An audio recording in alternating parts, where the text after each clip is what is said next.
राज्य की प्रजा ध्यान दें। महाराज धर्मवीर का आदेश है कि जो व्यक्ति सत्य और ईमानदारी का पालन करेगा उसे सम्मानित किया जाएगा, और जो झूठ बोलेगा या धोखा देगा उसे दंड मिलेगा। जय हो महाराज धर्मवीर की। जय हो महाराज धर्मवीर की। जय हो महाराज धर्मवीर की। याद रहे, राज्य के नियमों का पालन करना हर नागरिक का कर्तव्य है। विशाल, तेरे पिता भी तेरे जैसे ही थे। ईमानदारी उनकी पहचान थी, लेकिन उनकी यही ईमानदारी उनकी बर्बादी का कारण बनी। मुझे डर है बेटा, कहीं तेरे साथ भी वही ना हो। माँ, दुनिया चाहे जो कहे, मैं अपने सिद्धांतों से नहीं हटूंगा। ईमानदारी ही मेरी ताकत है। ताकत की बात मत कर बेटा, ताकत पैसों में होती है, सच्चाई में नहीं। आज का जमाना बदल गया है। महाराज, मैं विशाल, आपके राज्य का एक साधारण नागरिक हूँ। मुझ पर अमीर सेठ रघुनाथ ने झूठा आरोप लगाया है। उन्होंने कहा है कि मैंने उनके पैसे चुराए हैं, लेकिन ये सच नहीं है। मैं चोरी जैसा काम कभी नहीं कर सकता। यदि तुम सच कह रहे हो तो इसका प्रमाण दो। महाराज, मेरे पास प्रमाण नहीं है। मेरी सच्चाई ही मेरा प्रमाण है। सच्चाई का प्रमाण? आजकल के जमाने में ईमानदारी का कोई मोल नहीं है। ये तो मात्र दिखावा है। विशाल, कल दरबार में सेठ रघुनाथ को भी बुलाया जाएगा। सच्चाई का फैसला वही होगा। तब तक तुम्हें कारागार में रखा जाएगा।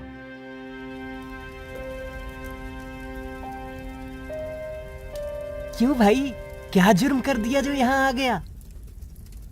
मैंने कोई जुर्म नहीं किया, मैं निर्दोष हूं। यहाँ सब यही कहते हैं, लेकिन सच्चाई ये है कि यहाँ ईमानदारी का कोई मतलब नहीं है। अगर जीना है तो पाप करना सीख लो, यही इस दुनिया का असली नियम है। मैं अपने सिद्धांत नहीं बदल सकता। मैं ईमानदार हूं और ईमानदार ही रहूंगा। ठीक है, फिर देखता हूं ये ईमानदारी कब तक साथ देती है। महाराज, ये व्यक्ति झूठा है। इसने मुझसे पैसे चुराए और अब ईमानदारी का दिखावा कर रहा है। महाराज, ये गलत कह रहे हैं। मैंने कभी किसी का हक नहीं छीना। महाराज, सेठ रघुनाथ हमारे राज्य के प्रतिष्ठित व्यक्ति हैं। क्या उनकी बात पर विश्वास नहीं किया जा सकता? न्याय इसी में है कि धन के साथ सत्य खड़ा हो। विशाल, तुम दोषी हो। तुम्हें राज्य से निकाला जाता है। क्या ईमानदारी की यही सजा है? क्या मुझे भी वही रास्ता अपनाना पड़ेगा जिसे मैं अब तक गलत मानता आया हूं?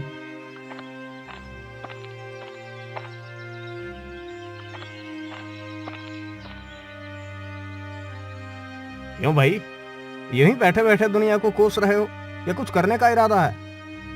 मैंने अपने जीवन में कभी पाप नहीं किया, लेकिन ईमानदारी ने मुझे कुछ नहीं दिया। अब समझ नहीं आता आगे क्या करूं। समझदारी की बात कर रहे हो? सुनो, दुनिया ईमानदारी वालों को कुचल देती है। अगर जिंदा रहना है तो अपने उसूलों को बदलो। पाप से मत डरो। पाप करने से आत्मा को कैसे चैन मिलेगा? चैन आत्मा से नहीं, पेट भरने से मिलता है। आओ मेरे साथ, तुम्हें दिखाता हूं असली दुनिया कैसी होती है।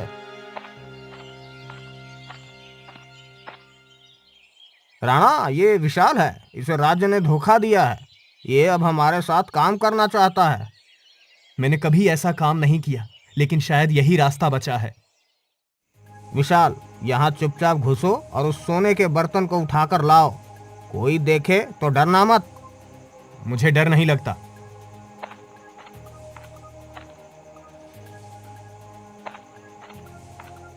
रुको, तुम क्या कर रहे हो? चुप रहो, वरना जान से जाओगे। शाबाश, अब तुम सही रास्ते पर हो। सेठ जी, अब समय आ गया है कि हम राजा को हटाकर राज्य पर अधिकार कर लें। इसलिए हमें ऐसे लोगों की जरूरत है जो पाप और हिंसा से न डरते हो। मैं उनसे संपर्क करूंगा। राजा धर्मवीर का अंत निश्चित है। हम राजमहल के खजाने को लूटेंगे। वहां की सुरक्षा तोड़ना मुश्किल है लेकिन असंभव नहीं। राजमहल, क्या ये सही है? वहां के सैनिक हमें नहीं छोड़ेंगे। डर गए क्या? अब तुम्हें पाप का खेल खेलना आना चाहिए। मैं तैयार हूं। अब मुझे कोई नहीं रोक सकता। अर्जुन, सुरक्षा कड़ी है, सैनिक हर ओर तैनात हैं। अब बताओ कैसे अंदर जाएंगे? दक्षिणी द्वार पर सिर्फ 2 सैनिक तैनात हैं, उन्हें धोखे से हटाएंगे। विशाल, ये काम तुम्हारा है। मैं सैनिकों को धोखा दूं? डर रहे हो या फिर अभी भी ईमानदारी का भूत सवार है? नहीं, मैं कर दूंगा। तुम कौन हो? यहाँ क्या कर रहे हो? भाई, मैं पास के गांव से आया हूं। मेरी बैल गुम हो गई है। सुना है वो महल के अंदर घुस गई है। कृपया मुझे जाने दें। यहाँ बैल कैसे आ सकती है? झूठ बोल रहे हो। शाबाश विशाल, अब चलो अंदर। खजाना महल के तहखाने में है, लेकिन वहां जाल बिछे हुए हैं। जाल? तो क्या पीछे हटना पड़ेगा? पीछे हटने की बात मत करो, बस मेरी बात सुनो। हमें सही रास्ता पकड़ना होगा। यहाँ सिर्फ सफेद ईंटों पर कदम रखना, बाकी ईंटें दबते ही जाल सक्रिय हो जाएगा। सब ध्यान से चलना। सावधान विशाल, एक भी गलती हुई तो सब खत्म। देखा, मैंने कहा था कि हम सफल होंगे। जल्दी से खजाना उठा लो। इतना धन, इसे देखकर यकीन नहीं होता। धन पर यकीन मत करो, बस जल्दी करो, सैनिक कभी भी यहाँ पहुंच सकते हैं। चोर तहखाने में ही है, उन्हें पकड़ो। सैनिक आ रहे हैं, अब क्या करेंगे? लड़ना पड़ेगा, तैयार हो जाओ। हथियार डाल दो वरना जान से जाओगे। हम हथियार डालने वालों में से नहीं हैं। तुम जैसे साधारण लोग राजा के खजाने को नहीं छू सकते। मैं साधारण नहीं हूं, अब मैं कुछ भी कर सकता हूं। अर्जुन, वो दरवाजा क्या है? दरवाजा छोड़ो, खजाना उठाओ। नहीं, मुझे लगता है इसके पीछे कुछ और है। विशाल, अपना काम करो, अनावश्यक मुसीबत मत लो। मुसीबत से मुझे फर्क नहीं पड़ता, मुझे देखना है। ये क्या है? खजाने के पीछे और खजाना? ये खजाना नहीं है, ये शक्ति है।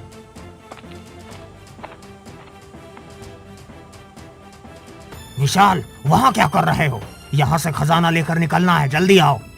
राणा, ये खजाने से ज्यादा कीमती है। ये सिंहासन, यहाँ कुछ खास है। तुम पागल हो गए हो?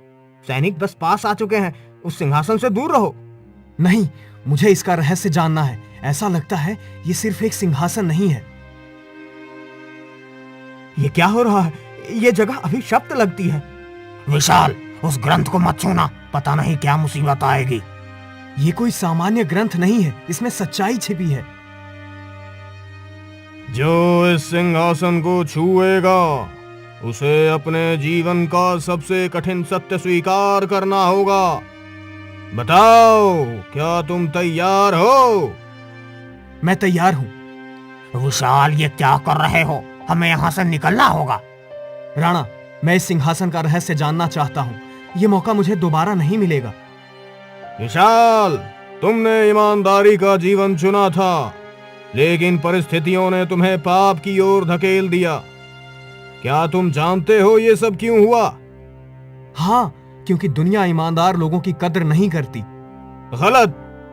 ये तुम्हारी परीक्षा थी, लेकिन तुम असफल हुए। अब बताओ, क्या तुम इस पाप के रास्ते पर हमेशा चलोगे? अब विशाल, ये सब छोड़ो, यहाँ से बाहर निकलने की सोचो। अर्जुन, शायद ये मेरा रास्ता नहीं था। हम बचकर दिखाएंगे। अर्जुन, तैयार हो जाओ। विशाल, मदद करो, हम ज्यादा देर तक इन्हें रोक नहीं पाएंगे। मैं लड़ाई में नहीं पड़ना चाहता, मुझे पहले अपना रास्ता तय करना होगा। तुम सब गिरफ्तार हो, अब कोई नहीं बच सकता।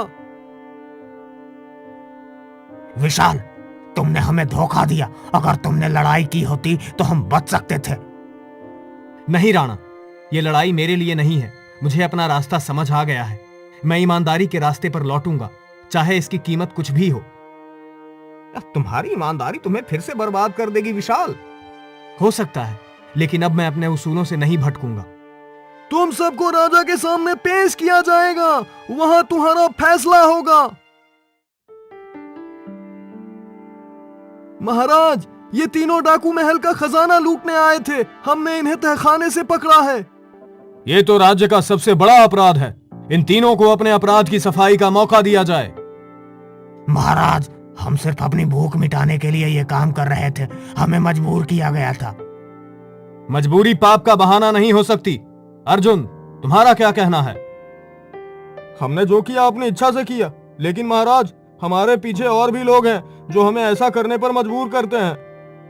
और तुम विशाल, तुम्हारे चेहरे पर अपराधियों की तरह भय नहीं दिखता। तुम्हारा क्या कहना है? महाराज, मैं कभी अपराधी नहीं था, लेकिन परिस्थितियों ने मुझे इस रास्ते पर ला दिया। मैं मानता हूं कि मैंने पाप किया है और मैं अपनी सजा भुगतने को तैयार हूं। महाराज, ये तीनों सिर्फ प्यादे हैं। असली खतरा वो है जिसने इन्हें यहाँ भेजा। हमें सजा देनी है तो जड़ों तक जाना होगा। सही कहा, लेकिन पहले इन तीनों को सबक सिखाना चाहिए ताकि बाकी अपराधियों को संदेश मिले। मंत्री जी, आपके चेहरे पर सच छिपाने की कोशिश साफ झलक रही है। आप खुद इस पाप के खेल का हिस्सा हैं। विशाल, तुम क्या कहना चाहते हो? सच सच बताओ। महाराज, मंत्री भूदेव और सेठ रघुनाथ ने ही हमें ये रास्ता दिखाया। उन्होंने हमसे कहा था कि खजाना लूटकर उन्हें सौंप दें। असली अपराधी यही हैं। ये झूठ है महाराज। ये आदमी खुद को बचाने के लिए मेरे ऊपर झूठे आरोप लगा रहा है। सही कहा। इन चोरों की बात पर भरोसा करना राज्य के लिए घातक होगा। महाराज, इस मामले की गहराई से जांच होनी चाहिए। अगर विशाल सच कह रहा है तो अपराधी मंत्री और सेठ हैं। सच जाने का एक ही तरीका है। विशाल, क्या तुम अपनी बात साबित कर सकते हो? हाँ महाराज, अर्जुन और राणा भी गवाही देंगे, और अगर जरूरत पड़े तो मैं अपने प्राण देकर भी सत्य को सामने लाऊंगा। मंत्री और सेठ की कोठियों की तलाशी ली जाए। अगर उनके पास महल का कोई सामान या खजाने का हिस्सा मिला तो इन्हें तुरंत गिरफ्तार किया जाए। ठहरिए महाराज, मैं स्वीकार करता हूँ ये सब मेरी योजना थी, लेकिन मैंने ये राज्य की भलाई के लिए किया। राजा कमजोर हो गया है। राज्य को नए नेतृत्व की जरूरत है। भूदेव, तुमने राज्य और मेरे विश्वास के साथ विश्वासघात किया है। तुम्हें इसकी भारी सजा मिलेगी।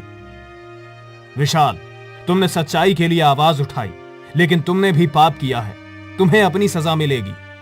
महाराज, मैं हर सजा के लिए तैयार हूं, लेकिन मैं अब ईमानदारी के रास्ते से कभी नहीं भटकूंगा। तुम्हारे जैसे लोगों की हमें राज्य में जरूरत है, लेकिन पहले तुम्हें अपने किए का प्रायश्चित करना होगा। महाराज, हमने पाप किया है, लेकिन विशाल ने हमें सच्चाई का रास्ता दिखाया। अगर मौका मिले तो हम भी सुधार करना चाहते हैं। तुम सबको सुधार का मौका मिलेगा, लेकिन याद रखना, ईमानदारी का रास्ता ही सच्चा रास्ता है। विशाल ने मंत्री और सेठ की साजिश का पर्दाफाश किया है, लेकिन उसके अपराध को नजरअंदाज नहीं किया जा सकता। यह फैसला मुश्किल है। मंत्री जी, सच्चाई ये है कि विशाल ने ईमानदारी से खुद को बदला है। उसे एक और मौका दिया जाना चाहिए। विशाल को जेल से लाओ, हम उसे प्रजा के सामने पेश करेंगे। प्रजा जाने, ये तीनों अपराधी हैं, लेकिन विशाल ने सच्चाई का साथ देकर राज्य को बड़ी साजिश से बचाया है। आज तुम सब तय करोगे, क्या इन्हें माफ किया जाए? महाराज, अपराध तो अपराध है, इन्हें माफ करना गलत होगा। अगर माफ किया तो क्या गारंटी है कि ये फिर से अपराध नहीं करेंगे? मुझे माफ मत करो, लेकिन मुझे एक मौका दो कि मैं अपने अपराध का प्रायश्चित कर सकूं। मैं अपनी आखिरी सांस तक प्रजा की सेवा करूंगा। महाराज, प्रजा की सहमति से इन्हें मौका दिया जा सकता है, लेकिन इन्हें एक मुश्किल परीक्षा से गुजरना होगा। भूदेव, तुम्हारी बात में कोई चाल है। खुलकर कहो, क्या चाहते हो? रानी जी, मैं चाहता हूं कि विशाल और उसके साथी दुर्गम जंगल के डाकुओं को खत्म करके लौटें। अगर ये सफल हुए तो इन्हें माफ कर दिया जाएगा। ये उचित है, विशाल, अर्जुन, राणा, तुम्हें यह चुनौती स्वीकार है? हाँ महाराज, ये मेरी परीक्षा है, मैं इसे स्वीकार करता हूं। विशाल, ये मंत्री की चाल है, वो चाहता है कि हम जंगल में मर जाएं। हाँ, और ये डाकू बहुत खतरनाक है, क्या हमें ये करना चाहिए? हमारे पास और कोई रास्ता नहीं है। अगर हमें अपने पाप धोने हैं तो ये परीक्षा पार करनी होगी। पुत्रों, तुम इस जंगल में क्यों आए हो? हम पापियों का प्रायश्चित करने और डाकुओं का सामना करने आए हैं। याद रखना, साहस के साथ ईमानदारी सबसे बड़ा हथियार है, लेकिन लालच और क्रोध से बचो, यही तुम्हारी सबसे बड़ी परीक्षा होगी।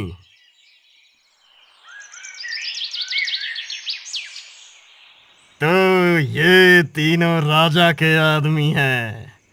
तुमने हमारी शांति भंग करने की हिम्मत कैसे की? हम तुम्हें मारने नहीं आए, हम चाहते हैं कि तुम अपना अपराध छोड़कर ईमानदारी की राह अपनाओ।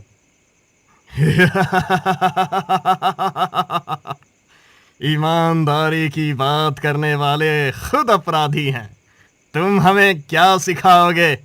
हम जानते हैं हम गलत थे, लेकिन अब हम बदल चुके हैं, तुम भी बदल सकते हो। अगर तुम्हें मारना है तो मुझे मार दो, लेकिन सोचो, क्या तुम्हारे परिवार तुम्हारे अपराध का परिणाम भुगतने के लिए तैयार हैं? हमने यह अपराध गरीबी और अन्याय के कारण शुरू किया। क्या राजा हमारी मदद करेगा? अगर तुम वादा करो कि अपराध छोड़ दोगे तो मैं राजा से तुम्हारे लिए मदद मांगूंगा। हम राजा के सामने आत्मसमर्पण करेंगे, लेकिन हमें विश्वास है कि तुम अपना वादा निभाओगे। मैं अपनी जान देकर भी तुम्हारी मदद करूंगा, यह मेरा वचन है। विशाल, लगता है हमारी परीक्षा खत्म हो रही है।